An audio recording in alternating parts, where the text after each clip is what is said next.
You're listening to The Globalist, first broadcast on the 4th of July 2024 on Monocle Radio. The Globalist, in association with UBS.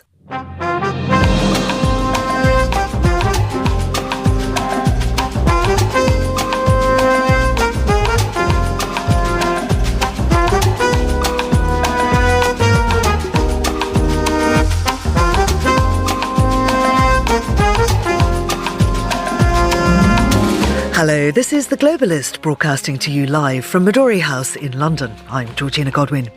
On the show ahead, it's July the 4th, Independence Day in the US, but many in Britain are also celebrating the possible freedom from 14 years of Conservative Party rule as the country goes to the polls today. But beyond our shores, does anyone really care? We'll take the temperature in Europe.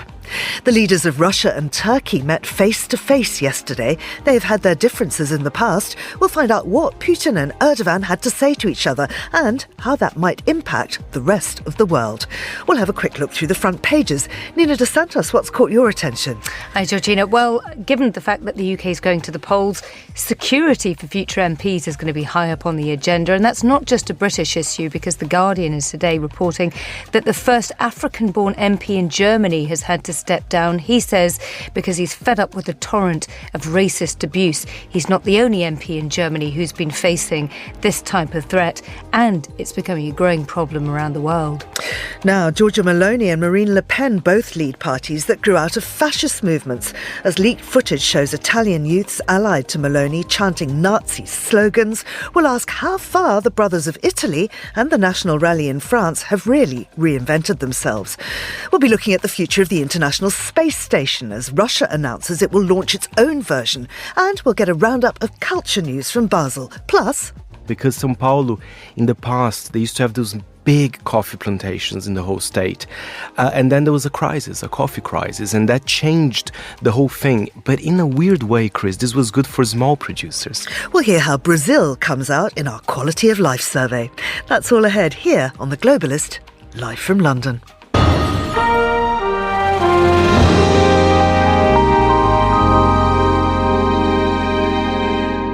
First, a look at what else is happening in the news. US President Joe Biden vowed to stay in the 2024 presidential race during calls with campaign staff and meetings with Democratic lawmakers and governors yesterday, as he sought to shake off calls for him to drop out after his shaky debate performance last week. Marine Le Pen's National Rally, or RN party, will not win a majority of seats in next Sunday's parliamentary runoff election. That's according to a poll on Wednesday, suggesting efforts by French mainstream parties to block the far right might work. And Hurricane Beryl thrashed Jamaica with heavy winds and rain yesterday. The death toll from the powerful Category 4 hurricane climbed to at least 10, but is widely expected to rise. Do stay tuned to Monocle Radio throughout the day for more on those stories. Now, Britain votes today in an election that is widely predicted to end 14 years of Conservative rule and deliver victory, if not an all-out majority, to the Labour Party led by Sir Keir Starmer. Polls say his party is at 40% with the Tories on 22%. This is consequential in the UK, but does anyone in mainland Europe care? Well, I'm joined now by Nicolas Véran, who is a Senior Fellow at Bruegel and at the Peterson Institute for International Economics in Washington, D.C. He joins us from Brussels. And also by Dr. Benjamin Tallis, who's a Senior Fellow at the Democratic Strategy Initiative in Berlin. Welcome to you both. Nicolas, how has the attitude towards elections in Britain and the significance of what happens at Westminster changed in Brussels since the UK left the EU? Very simply, the UK was an EU member state, a player in the EU game. It no longer is.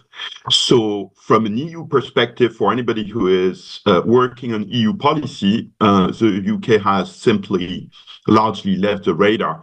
Now, it's a bit more complicated because, particularly of the media, the main source of information for the Brussels bubble and people who work at EU level is the international English-speaking media, and they cover the UK very intensely, whether it be American media, British media, or hybrid like, for example, Politico. So EU people who work in the EU context are very well informed about the UK, but they don't necessarily take that information with the same intensity as they do for EU member states. Now, Ben, you are British, although you're based in Germany, but you probably have a bit of a vested interest. How much does the Bundestag care? The Bundestag cares quite a lot, as do people around Germany and in capitals around Europe, about cooperation with the UK, particularly on security and defence, where the UK has been a strong player and, if it fixes its own roof, can continue to be so. So I think there's real hope that actually a Labour victory would see a reboot of this cooperation and an upgrading of that cooperation. And that goes across Central Eastern Europe, but also in Berlin, where there are plans to sign a new security pact with the UK. And Nick, I wonder if the fact that Britain is probably turning left as some of Europe is making a turn to the right, does that make this more consequential? Yes and no. I mean, at this point, the UK, as a point of comparison for European politics, is a bit like the US. It's a polity which is very close in terms of values and culture. So we can benchmark politics between the UK, between European member states and the EU as a whole. That said, as I said, I mean, it doesn't change the balance in EU negotiations. Benjamin is right to say there's a lot of attention in the defense area. I'm probably biased by the fact that I work mostly on economics, and I think you get very different vibes, whether you're talking about economic policy, where the UK has, as I said, left the radar to a large extent, and defense and security, where it's a big partner. Yeah. Now, Ben, some people in this country have been appalled at the mendacity and the venality of the Conservative Party, particularly since 2016. Has that been noted elsewhere? Are British parliamentarians, or at least the Tory ones, particularly badly behaved, or is that a worldwide phenomena? Well, I think we have to remember that Britain is not only represented by its parliamentarians, some of whom do have significant contacts abroad, but many of whom focus mainly on domestic issues. Britain has a world-class diplomatic service which represents it around the world, and a lot of the interactions that our international partners have are with that diplomatic service, but also with the British business people and the experts, the military figures who go out and do the cooperation in practice with these countries. So actually the antics of Tory MPs, while they might cause a few rolled eyes, don't really affect the substance of the relationship perhaps as much as people in the UK might think. With that said, though, certainly Labour have a chance to wipe the slate clean. They're coming in fresh, they're coming in with new ideas, and certainly David Lammy's notion to reconnect Britain to the world, as well as the kind of competence that John Healey would bring on defence, will be welcomed. And Nicola, do you believe what do you believe that a Labour government could contribute, not obviously just domestically, but within Europe? As Benjamin said, the main area for cooperation at this point is defense. There are very low expectations, I think, both in London and in Brussels, that anything can be done in the short term to change fundamentally the terms of the economic relationship as they have been shaped by the Brexit negotiation. This may be an option in the medium to long term, but basically not in this term. In the defense area, where Europe is facing huge pressures, of course, with the war in Ukraine next door, there is much more scope for doing things together, at least with a common purpose, and that's where the emphasis is right now. Right. Ben, I wonder if you think that a Conservative wipeout is in the best interests of this country, as is being predicted, so that they're not even the party of the opposition, or will that polarise the country even further? Well, it might well have that effect, because the Conservative Party, for all that we hear a lot from the sort of head-banging hard right, is still also the party of the One Nation Tories, who are the centre-right. And the alternative to having a strong or decent represented centre-right is probably having a much stronger far-right. And so that's something that certainly many European countries are experiencing at the moment, but it's nothing that would help the UK, and it's nothing that would necessarily help cooperation in the longer term. Just picking up on something that Nicolas said briefly about this cooperation on security and defence, what's absolutely essential there is that the UK, even though it's not an EU member, is a NATO member, and it's one of the strongest European NATO members. And working working together with allies, they can actually help to build the European pillar of NATO. But to do that, they're really going to have to spend more money. And that's where the proof of the pudding will be in the eating with Labour. Absolutely. And finally, Nicolas, I wonder if we've seen the Overton window shift. Are British parliamentarians saying things now that would have been beyond the pale previously? And does that echo what's happening to political debate in Europe? That could be the case, but there's not much attention to this in Brussels. As Benjamin emphasized, parliamentary life is largely local. The people who are in Brussels tend to be officials, ministers, civil servants, and the quirks of British parliamentary life is not something that is intensely felt outside of the UK, in my experience. Nicolas Véran and Benjamin Tallis, thank you both very much. This is The Globalist. Turkey's President Recep Tayyip Erdogan met Russian President Vladimir Putin on Wednesday in Astana, Kazakhstan, where the two leaders arrived to attend the annual leadership conference of the Shanghai Co-operation Organisation, the SCO, which was established in 2001 by China and Russia and serves as a platform to address security concerns in Central Asia and beyond. Well, I'm joined now by Victoria Craig, a journalist based in Ankara. Victoria, many thanks for joining us. This was the first person-to-person meeting between the two in a long while, and a statement following the meeting said that they discussed the wars in Ukraine and Gaza, how to end the conflict in Syria and fight against terrorism, in addition to the state of bilateral relations. And I wondered if we could unpick those topics. On the war in Ukraine, there was previously some tension between Russia and Turkey. Just a few months ago, Erdogan was testing Moscow's red lines by making friendly overtures towards Ukraine. How has the position changed regarding that?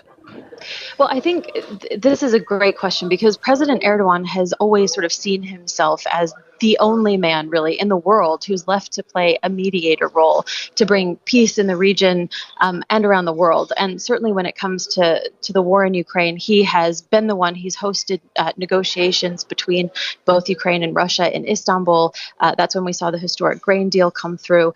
And as you say, tensions between Russia and Turkey on Ukraine have intensified in recent months as Turkey has sort of moved western since his re-election last May. He's hosted President Zelensky again in Turkey.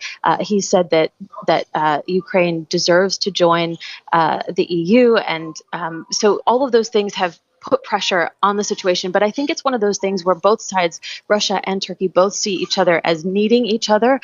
And so they both sort of see that they can lay the groundwork potentially together for first a ceasefire in Ukraine and then a peace deal if those talks are successful. So on Israel and Gaza, they appear to be on the same side, but is that for the same reasons? That's a good question as well. President Erdogan has expressed worries about the impact of the spread of this conflict across the region. And he said that the international community now needs to focus on stopping Israel. And certainly that's the position Russia takes as well. I think where the two sides differ is when it comes to matters of Iran. It's increasingly a concern for Turkey, not so much for Russia, which sees Iran more as an ally. But certainly for Turkey, getting some sort of ceasefire, some sort of peace agreement for ending the conflict in Gaza is a top priority. It's something that he has talked about since October 7th, since the attack in Israel. And he's called for a number of different sorts of punishments, I suppose, for Israel. He's no fan of Benjamin Netanyahu. He's called him the quote, butcher of Gaza. And, he really sees this as his opportunity to sort of stand up on behalf of Muslims across the world. He sort of sees them as brothers, and he wants to take them into the fold and broker some sort of agreement. So certainly this is something where potentially Russia and Turkey can find common ground on, but I think that may be harder than what we previously talked about with the war in Ukraine. So, as we know, of course, Turkey is a NATO member. If Russia wants to recruit Turkey in its anti-West campaign on behalf of the global South, how far do you think Turkey would be swayed? Does the military partnership, does NATO and that connection with the West matter more to Erdogan? I think it matters a great deal to President Erdogan, but I think also walking this fine line between East and West is also equally important. It's something that he's done for decades now, and he sees an advantage. I think the West certainly sees it as an advantage for President Erdogan to stand in this middle ground, because it can sort of use Turkey to back channel for various things that it needs to accomplish when it comes to Russia, when it comes to China and other countries that it's not nearly as close to as Turkey is. But as you say, there is this desire from Turkey to, I think, be either more accepted by the West or by, Eastern organizations. And last month, during Foreign Minister Hakan Fidan's visit to China, he expressed interest in joining the BRICS, which is a group of emerging economies that include Russia, India, China, the UAE. And this is, sort of spurred a flurry of speculation about the motivation. And for decades, Turkey has been trying to join the European Union, and it still only has candidate status. And that is a source of great frustration to President Erdogan and indeed the foreign minister as well. So they've been sort of courting opportunities to join other economic blocs like BRICS, potentially the Shanghai Co-operation Organization, which it joined as a dialogue partner in 2009, or even the Association of Southeast Asian Nations. So I think for the moment, Turkey is sort of keeping all doors and options open. But Finance Minister Mehmet Şimşek here, importantly, also said that it's important not to close the door on a potential EU accession as well, because that's something Turkey has a lot of already economic links to the EU, cultural links as well, and so that's an also very important partnership for Turkey. We understand that Turkey's first nuclear power plant's been constructed by Russia's state atomic energy company. Erdogan also mentioned plans for a second nuclear plant. Does this have global security ramifications? Yes, potentially. I mean, we saw what happened with Russia's invasion of Ukraine and sort of the how it put backs up against the wall in Europe. Certainly, with natural gas, questions about where Europe was going to source natural gas. That's also been a concern for Turkey as well. I mean, primarily because Turkey relies on Russia for a great deal of its energy needs, and Russia also has a way to transport its natural gas through Turkey, and then through a complicated process, it then mixes it with other fuels from other places, other natural gas sources, and then exports it on to Europe. That's an option that it has, to continue supplying the world with energy. But this nuclear power plant has been something, it's been cheered by both Russia and Turkey. It's been, sort of a great source of pride for both nations. And now Turkey is sourcing bids for a second and third nuclear power plant. The first one isn't yet online, isn't yet finished with construction. Russia certainly would like the contract to construct both of those power plants, one in the north on the Black Sea and the other in the west of the country. But Turkey is also looking to other countries, including China, for bids as well. So it remains to be seen, but certainly energy security is one issue, certainly an issue for Turkey, particularly, wanting to gain more energy independence, wanting to make its own energy, come up with its own energy sources as the war in Ukraine rages and sort of the pressure is, mounting on Russia, but also for its own economic needs as well. And finally, do we know what was said on Syria and Turkey's stance on terrorism there? Yeah, this is a really complicated issue, and there's been a lot happening on that front here in Turkey. On Friday, President Erdogan said a meeting with Syrian President Bashar al-Assad was possible in an effort to restore relations between the two countries. The two leaders both for the last couple of weeks have sort of talked up the prospect of thawing relations. But importantly, when the civil war in Syria broke out in 2011, Turkey severed bilateral relations and threw its support behind rebels that aimed to overthrow the Assad regime. And this has really been a subject of contention between Turkey and Russia because the Kremlin backed the Assad regime and has encouraged Turkey to mend ties with Assad. So I suppose if that happens, if relations between Turkey and Syria improve, that would be a net positive for Russia. Russia in 2022, importantly, looked to sort of mediate a resolution between Turkey and Syria, but those talks hit a stumbling block when Moscow mandated that any normalization would require Turkey to withdraw from the northern section of Syria that it occupies. And Turkey has objected to that because it's worried that a power vacuum there could create an opportunity for a terror group that the U.S. has allied itself with to take over there. So there's a lot of really complicated aspects to this relationship and to any negotiations. And I think, as I said, it's important to point out that previous efforts to try to mediate a solution to this, to restore relations between the two countries, have stalled. But certainly this is something that Russia is monitoring very closely as well. Victoria, thank you very much indeed. That's Victoria Craig there. Now, still to come on the programme. Perhaps it's interesting with your question, Chris, to go to the worst ones. And they are mainly in the Amazon region, which again, are very isolated. There are a lot of implications why perhaps those cities wouldn't do well. It is a very large area, very difficult for the government to enter, to invest. We'll have the latest instalment of our Quality of Life survey. This is The Globalist. UBS has over 900 investment analysts from over 100 different countries. Over 900 of the sharpest minds and freshest thinkers in the world of finance today. To find out how we could help you, contact us at ubs.com.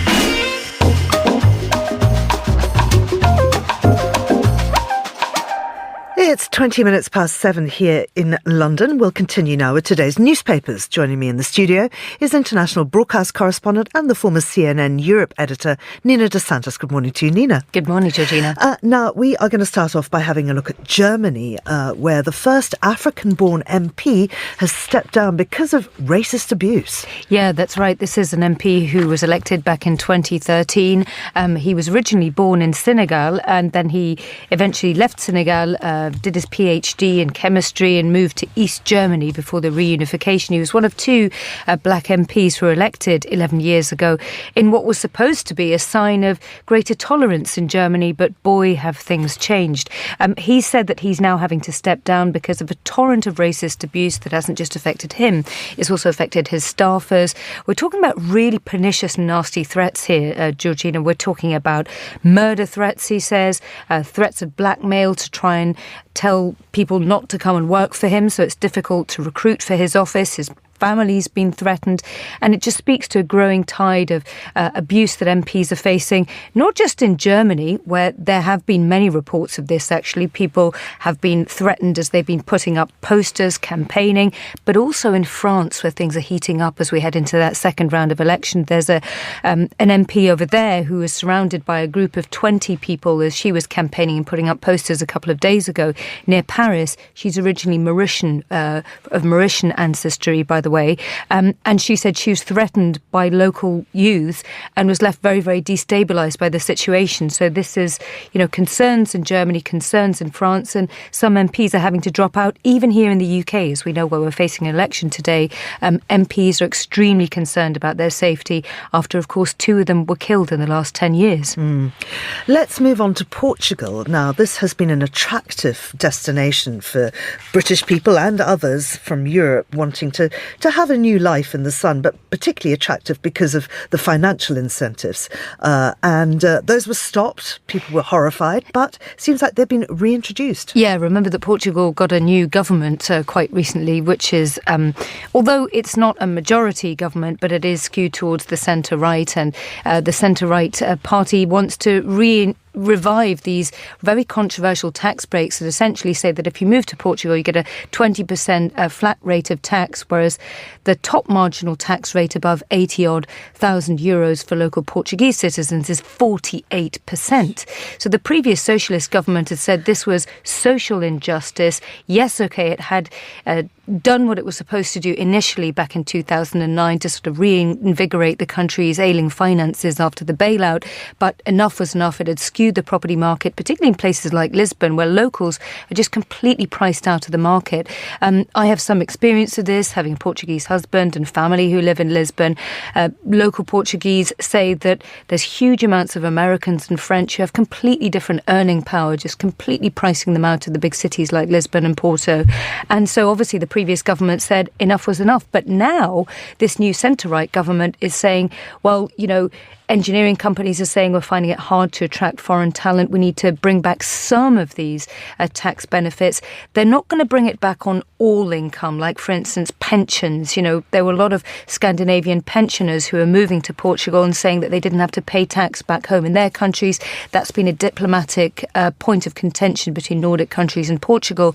But I think the real problem here is that, as I was saying before, this government doesn't have a majority. It's going to have to rely upon help from the socialists and also the far-right Chega party, who won't be game for helping people who aren't from Portugal pay less tax in Portugal when the Portuguese finding it very, very hard to cope with the cost of living and high taxes. Absolutely. Let's now go to the Times and this really quite alarming story about Vladimir Putin wanting to send Russian pupils on a beach holiday to a North Korean camp. Yes, that's right. This is the Songdo-won camp, which was initially conceived back in the 1960s under the time of Kim Jong-un's grandfather, I think Kim Il-sung. And it was supposed to be one of those hubs of Soviet cultural exchanges for young people to go on holiday from, say, Russia or other Soviet countries at the time to enjoy, for instance, an aquarium, water parks. And now, obviously, this has become the latest sort of reinvigorated cultural exchange after Vladimir Putin's recent trip to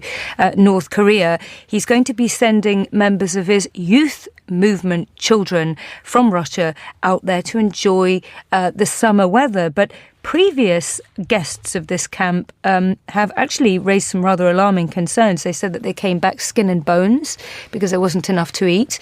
And most of the time what they were meant to do was sing songs celebrating the Kim family in Korean that they couldn't and didn't understand. So again, really concerning here, especially given the concerns surrounding the abduction of Ukrainian children to Russia and how some of those children have been forcibly adopted. Real concerns if you're a Russian parent and one of your children was being sent to this camp. I mean, presumably they're going to come back, but what kind of state are they going to come back in, given the fact that North Korea doesn't have a huge amount of food and is even more draconian than Russia? Absolutely. Finally, does your Portuguese husband have a beard? Well, this is an interesting point of contention because when I first met him, he didn't. And then when I met him 2 years later, he was suddenly far more interesting because he did. And 15 years later of marriage, the beard comes and goes, but, you know, we're still together.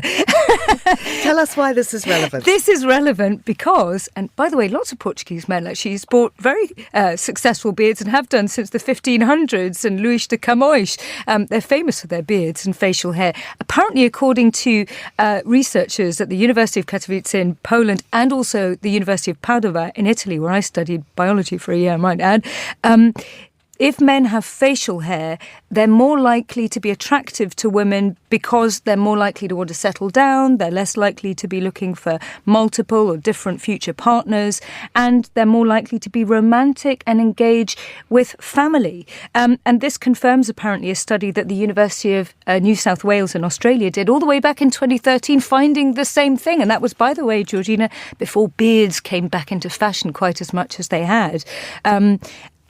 Is it true? I don't know. Well, according to this study, ask the women and they say we're a bit more on the fence. We like stubble, or la barbe de 3 jours, as they call it in French, a 3-day beard. They find it more attractive than a full beard. There you go. Well, I'm not sure what you think. I'm very happy with my partner's beard. He has one too. There you go. Very fashionable. Nina, thank you very much indeed. That's Nina Dos Santos. Now, here's what else we're keeping an eye on today. US President Joe Biden vowed to stay in the 2024 presidential race during calls with campaign staff and meetings with Democratic lawmakers and governors yesterday, as he sought to shake off calls for him to drop out after his shaky debate performance last week. "No one is pushing me out. I'm not leaving. I'm in this race to the end," Biden said in a separate email blast by his campaign, urging supporters to pitch in a few bucks to help defeat his Republican rival Donald Trump in the November the 5th presidential election. Marine Le Pen's national rally, RN, will not win a majority of seats in next Sunday's French parliamentary runoff election. That's according to a poll on Wednesday, suggesting efforts by French mainstream parties to block the far right might work. A Harris Interactive poll for Challengers magazine, the first to be published after politicians across party lines formed an anti-RN front, showed the RN would fall short of the 289 seats required to control the 577 seats two-seat National Assembly. And Hurricane Beryl thrashed Jamaica with heavy winds and rain on Wednesday. The death toll from the powerful Category 4 hurricane climbed to at least 10, but it's widely expected to rise. The loss of life and damage wrought by Beryl underscores the consequences of a warmer Atlantic Ocean, which scientists cite as a telltale sign of human-caused climate change, fueling extreme weather that differs from past experience. This is The Globalist. Stay tuned.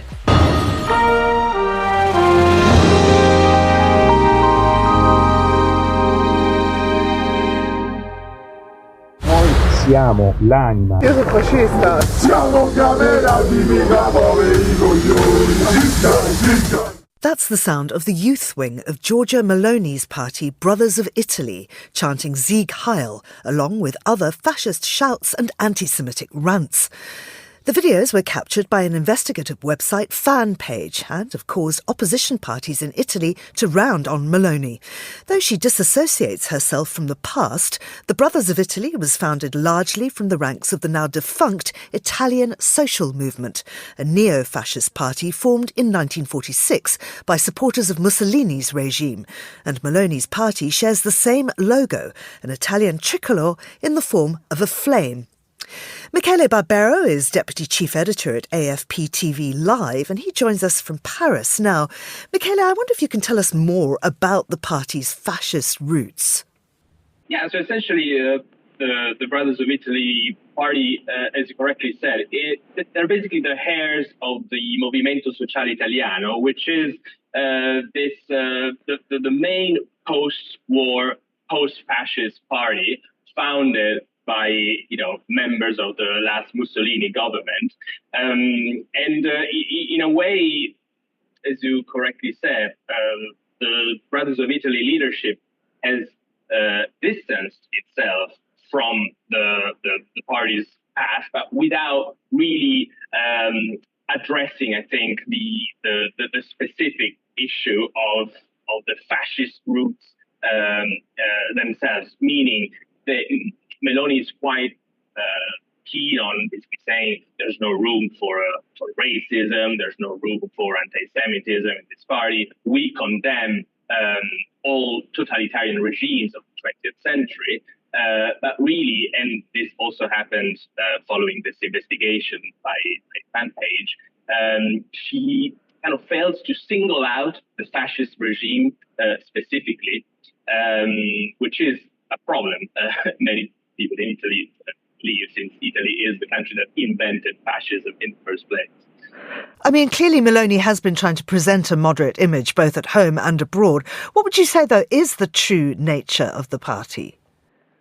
It's hard to say. I think it's a party at a crossroads. Like many other far-right parties in Europe, particularly the National Rally in France, it's a party that not long ago was on the fringes of the Italian political arena, and it suddenly found itself as a mainstream party, really, that wins over some 30% of the vote. And so Meloni, I think, is trying to walk on a very thin line between essentially not alienating its core base, its core support, its the most radical core, but at the same time presenting herself as a leader of a mainstream party, and bearing in mind that, of course, 30% of the electorate means that the vast majority of your voters do not share, the views of those militants. So what of the youth movement, those kids that were shouting Sieg Heil and so on? That was only founded in 2014. How large is it, and how was it viewed by the main party until this point? So it's a very important pillar, really, of the party. Meloni comes from the youth movement of the far right, so the main youth organization of the far right as well. Not exactly this group, but essentially this group is the heir of the youth group Meloni herself was part of a few years back. And I think this is what's the most striking about this investigation, that everybody knew that the Brothers of Italy had some loose ties with far right organizations. Everybody knows that some militants, some sympathizers hold this kind of views. But here we're talking really about a group, a movement that's at the core of the party. It's a movement that's arguably training the leaders of the party, tomorrow's leaders of the party. It's a group where today's leaders actually are currently selecting their staffers, their aides. So I believe most people in Italy hadn't fully realized, despite the campaign against Meloni run by the left for years now, hadn't fully realized to what extent these views, these frankly outrageous views, were spread this close to the core of the party.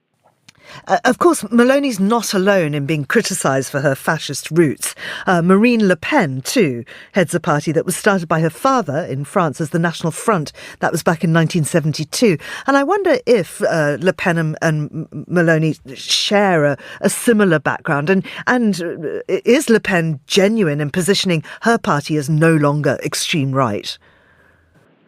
So I think she is genuine, and I do think there are some pretty strong similarities between the two parties. Because both of them, as I was saying, they are parties that used to be in the fringes, and now their leaders are trying to drag them once and for all into the mainstream, which is easier said than done. They're trying to keep a lid on behaviors and attitudes and a kind of language that, despite all of their efforts, keep cropping up from the rank and file.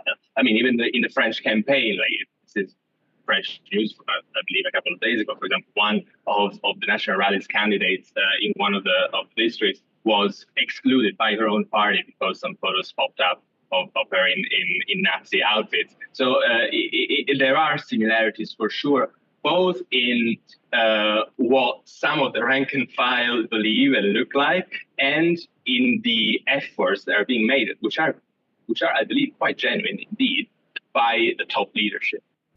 Do you think that Meloni's approach to governing suggests that worries about Le Pen may be overblown? It's a very difficult question. I think, in a way, indeed. In the case of Italy, at some point right before the last national elections, it sounded like the black shirts were going to be marching in Rome, right, on day one after the vote, right?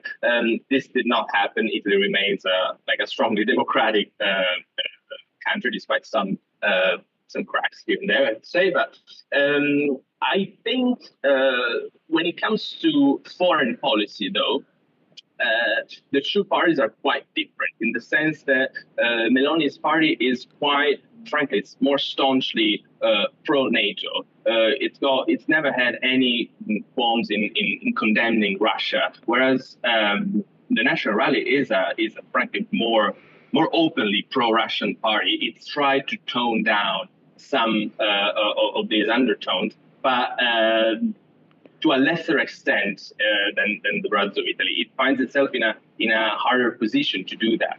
In Italy, there are other parties, the League, for example, which are in government right now, which are more pro-Russian, but they are small junior partners.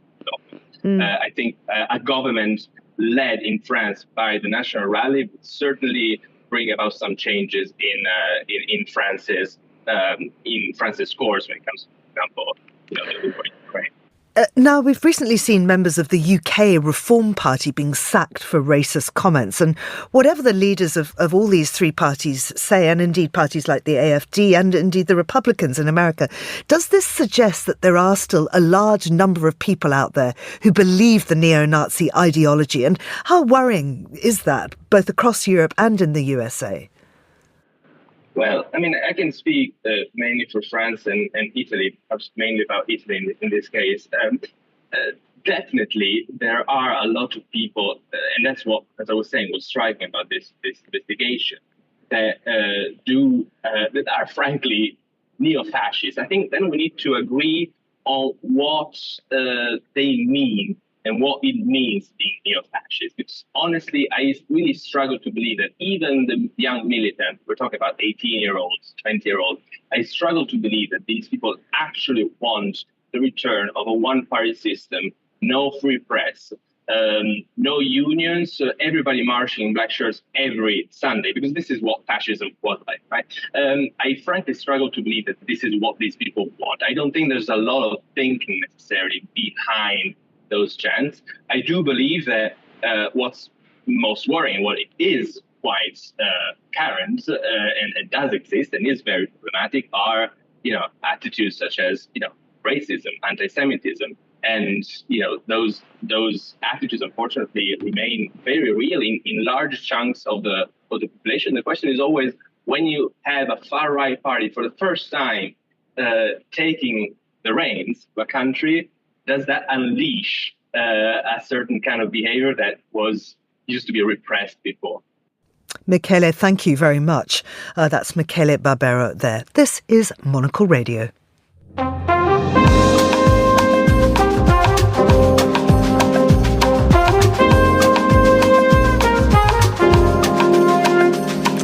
It is 9:40 in Moscow, 8:40 in Zurich. Since the end of the Cold War, the International Space Station, the ISS, has been a symbol of international cooperation.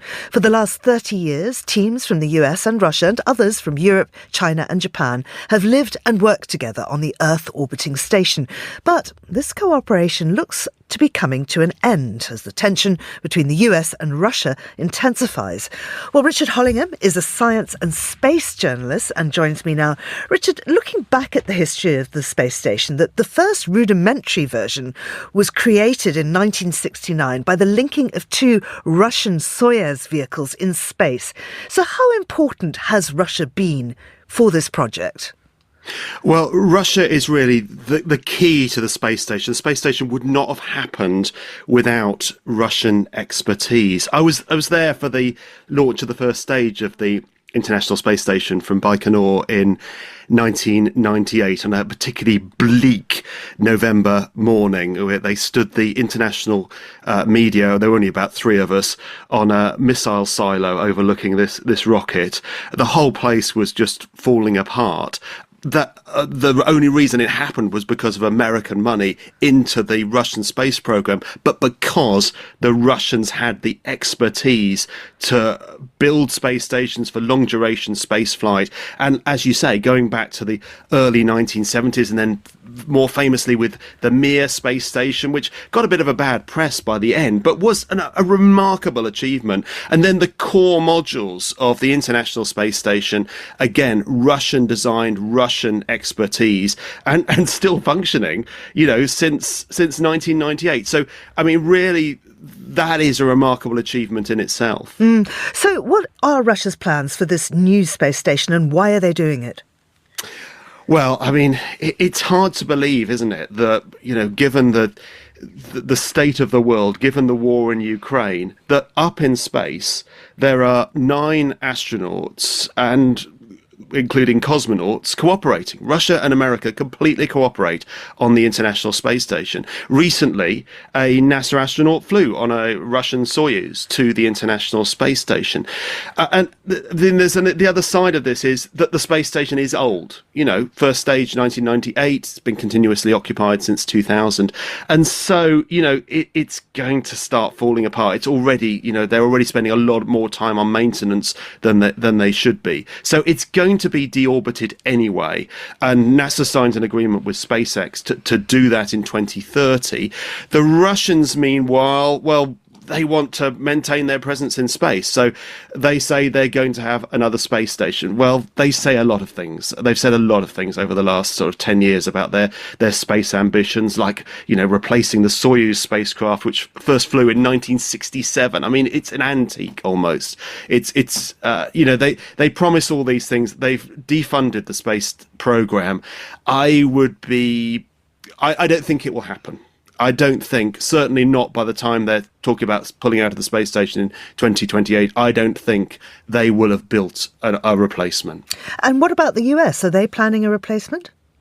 Not for the space station. So they're pushing NASA is pushing all its ambitions into the return to the moon. So we'll have next year the flight really, I suppose it's very much like the Apollo 8 flight in 1968, a flight out around the moon, far out beyond the moon and back to Earth, and then beyond that, maybe another year, 2 years, a landing on the moon and the first woman on the moon. So that's where NASA's putting its resources.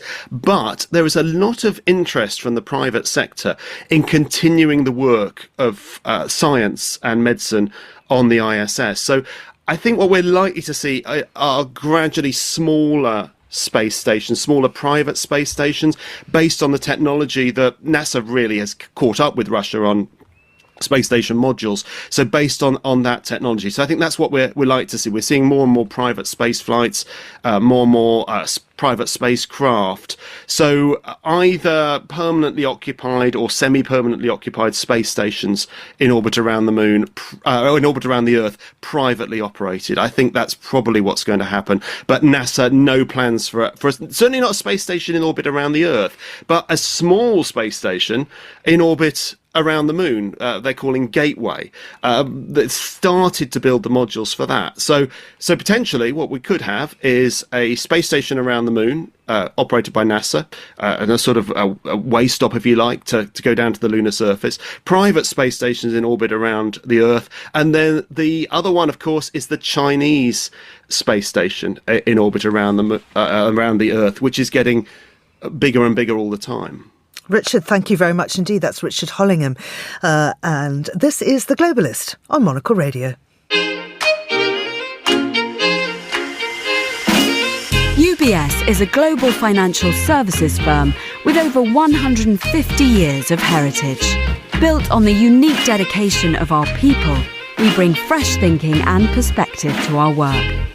We know that it takes a marriage of intelligence and heart to create lasting value for our clients. It's about having the right ideas, of course, but also about having one of the most accomplished systems and an unrivaled network of global experts.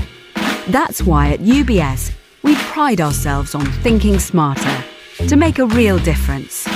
Tune in to The Bulletin with UBS every week for the latest insights and opinions from UBS all around the world.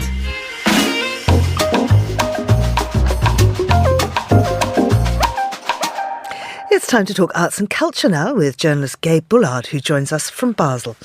Gabe, good morning to you. Can you bring us up to speed on this ongoing fight in America over lyrics as evidence in court cases? This is a piece that's mentioned in The Guardian today.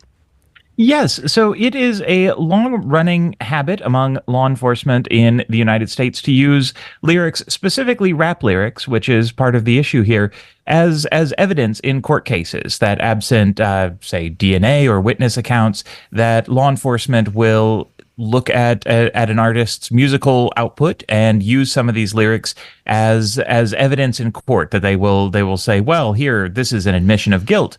And it happens, it's estimated more than 700 cases have been brought using lyrics. Sometimes it's very notable rappers. There's a case with several cases that have been going on for a while, but also sometimes with amateur rappers, up and comers, where law enforcement is maybe looking at their SoundCloud page and using their art as evidence in court. And a lot of people very, very angry about this. Yes, because it does seem like it's only happening with rappers. So there's a racial component here that is vastly imbalanced in the U.S. court system. And also people point out artists have always embellished or, told tales in songs, that there's a long history of songs about crime. There's a long history of art about crime and everything. And so to really just focus on rap lyrics seems to be a racist practice that's targeting only one demographic right now. It's American Independence Day. And there are a lot of independent filmmakers out there. Now, a couple of them have really gone their own way. Two big passion projects, Coppola's Megalopolis and Kevin Costner's Horizon. Tell us about those films and what's extraordinary about them. Yes. So Horizon is this 4-part Western epic that Kevin Costner had taken out some loans to pay for partially himself. Megalopolis a decades-long passion project for Coppola that he is self-financing to the tune of, I believe, about $120 million. And they have had some trouble. Megalopolis getting mixed reviews after its debut. Only recently did it secure distribution in the U.S., and Horizon, while it does have distribution, not doing too well at the box office after having already debuted. Now, the really interesting thing about Megalopolis is why it's finding it difficult to get distributed. Tell us the reason. Yes, so part of it is that it seems to be just a very strange movie that Coppola has been working on for a long time, but also a live actor is involved in it, in interacting with characters on screen, which adds to the budget and the logistic challenge of putting on this movie, that you have to, in every theater for every screening, have someone in the theater, a professional actor. I mean, that's insane. Is it even possible? They're going to try it. I believe it's 1,500 theaters that are going to be showing the movie across the U.S. Starting this fall. So I think, we're going to see there is some international distribution as well. So, I'm going to be lining up to see what happens and how they're going to be able to pull this off. And I think while we are seeing that there's some concern about how these movies are going to do, there is a fair contingent of moviegoers who say, you know what, they're tired of kind of formulaic movies, and they're happy to see these artists going out there and really taking this risk. And if Coppola says, this is my vision, I need a live actor, and I'm going to pay for it all myself, well, more power to him, I suppose. Absolutely. I mean, it's really, really interesting, but it hasn't exactly. I mean, neither of them are setting the world alight, are they? That's the thing, is it's going to be interesting to see how these catch on. Costner is saying, well, people will eventually come around to my movie, that it's not just opening weekend. Coppola is really passionate about Megalopolis. He seems to be willing to foot the bill for marketing as well when it's going to hit theaters with that distribution deal with Lionsgate. So we'll see. But I do think there are a lot of moviegoers who just want to support it because they like that these directors are going out on a limb. Gabe, thanks very much indeed. That's Gabe Bullard there in Basel. You're listening to The Globalist on Monocle Radio.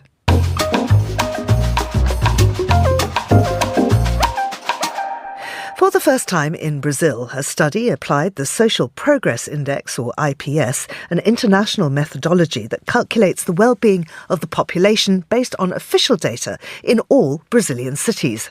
As a result, a ranking was created on the quality of life of the country's 5,700 municipalities. The result shows a predominance of the interior of São Paulo in the best positions, whilst the Amazon region has the worst rates. Monocle Radio's senior correspondent Fernando Augusto Pacheco speaks with Chris Chermak about the rankings and what Brazil can teach the world when it comes to quality of life. Fernando, before we get to this new survey out of Brazil, you worked on Monocle's own quality of life survey as well. You wrote about 3 Latin American cities and how they're doing, including one in Brazil. So tell us about that. Absolutely. Those 3 cities, they're not quite in the top 20 of Monocle because, there's a rigorous ways that Monocle calculate. And it's true. I mean, Latin America isn't equal. We have an urban violence problem. But yes, I did write about Florianópolis in Brazil. Out of the 27 state capitals, Chris, it is the safest. It is also the healthiest. People eat very well there. And one of the reasons, they have access to nature. They have wonderful mountains, beach there. And from my understanding, it's also one of the most equal cities in Brazil. So the disparity between rich and poor is not large. And I think that would make a good city. It needs to be for everyone. We have wonderful cities in Brazil, but sometimes the reality is if you want to have a good life there, you need to be part of the very wealthy in a way.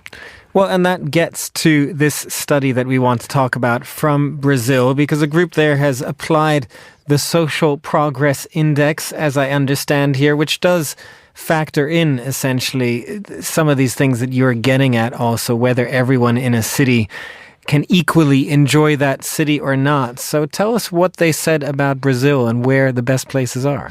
Well, it was a very good research because it counted all 5,700 Brazilian cities. So it was a very large study, perhaps the first one that they did there. And Florianopolis did very well there. Not a big surprise because I knew that. But it was interesting to see the cities that were doing well and worse, because it's not necessarily, Chris, a matter of who has the largest GDP. It's definitely not the case. It does help because a little bit of money is always important. It's good to have industries in the town. In fact, the winning city is called Gavião Peixoto, in fact. They only have 4,700 people there, so it's a very small town. So perhaps it's quite easy. I mean, we're talking here, sure, but small populations doesn't necessarily mean you're going to have a good quality of life, because the worst cities in Brazil were also very small cities that had terrible infrastructure. One of the reasons for Gavião Peixoto to win, this kind of index is the fact that, they have good industry there. Embraer, which makes, planes in Brazil, they have an interesting research area there for aerospace. Of course, so high qualified jobs, so locals and people that move to this town as well. This is a sign of progress. And I have to say, it's from my state, São Paulo. São Paulo did very well in this index. Well, tell us more about that, although it's interesting as you say this sort of industrial side. I'm reminded of kind of Germany and southern Germany. You have this town like Herzogenaurach, for example, which has both Puma and Adidas in it and is like this industrial town that people move to. So that gets at one of the metrics that matters here, I guess, for a city also in Brazil. But tell us more about the state you're from. What singles it out? What made it do well? Or what made the cities within do so well this time around? One of the things is very interesting, even things that I didn't know, is the diversification of the industry. And funnily enough, a crisis helped us with that, because São Paulo, in the past, they used to have those big coffee plantations in the whole state. And then there was a coffee crisis, and that changed the whole thing. But in a weird way, Chris, this was good for small producers, because of course the big coffee plantations, it was a very decadent period for them. And from then started the small farms producing. That made, unlike other Brazilian states, for example, in the center west of the country, is only soybean plantations, very large farms. Okay, it's good for some, but it doesn't create this diversification, doesn't create necessarily, well-paid jobs. So yes, the interior of São Paulo has been the star of this index. I'm very proud to say. And that gets to another aspect of this, I guess, when you say, you talk about sort of smaller farms, smaller businesses necessarily being a part of quality life as well, because it's not just about GDP and sort of the big economic performance of a city, which you can have when sort of one giant business, say, dominates a larger city or something along those lines. Tell us about kind of that and how that was factored into the survey as well. Absolutely. And of course, you look about if people were happy. They did research with people that actually were living in the cities.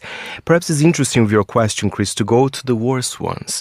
And they are mainly in the Amazon region, which again, a very isolated. There are a lot of implications why perhaps those cities wouldn't do well. It is a very large area, very difficult for the government to enter, to invest. For example, the worst city is called Uiramatã in Roraima. Again, it's the city in Brazil, the largest indigenous population. You can feel that this population has been neglected, and the type of economy in some of those cities, it's about exploration. It's not really, sometimes it doesn't add much to a city. So it's quite interesting to see, very different from a city like Gavião Peixoto, for example. And just finally, Fernando, then, what do you feel this survey and the way that Brazil looks at quality of life can teach the rest of us? There are, as you kind of started with, a fair amount of problems in Brazil. Mm-hmm. That is one of the reasons why it was not, say, in the top 20 of Monocle's quality of life index. What is Brazil learning from that? What can it teach? I think you almost see this between Northern Europe and Southern Europe. I mean, Southern Europe, although it's poorer, sometimes they live longer. I mean, there's been studies about this. And there's two things about what Brazil can teach. Not everything. Nothing. We can teach nothing about urban violence. I can tell you that, Chris. But I think we do have a certain joy de vivre, and our social connections are so strong. I think this connection with the family, deep connections, or having a circle of friends, I think Brazil is unique. I lived here for a while. It's amazing, but I genuinely miss that side of Brazil. And I think for me, this is also quality of life. Monocle's Fernando Augusto Pacheco speaking to Chris Chermak there. And that's all for today's programme. Thanks to our producers, Vincent McAviney, Chris Chermak and Monica Lillis. Our researcher, Sana Jamani, and our studio manager, Steph Chungu, with editing assistance from Sarah Nichol. After the headlines, there's more music on the way. The Briefing is live at midday in London, and The Globalist returns at the same time tomorrow. The current edition of Meet the Writers features Alan Edwards. He's a former top UK civil servant. He tells us what happens when governments change and how that all goes on behind the scenes. I'm Georgina Godwin. Thank you for listening.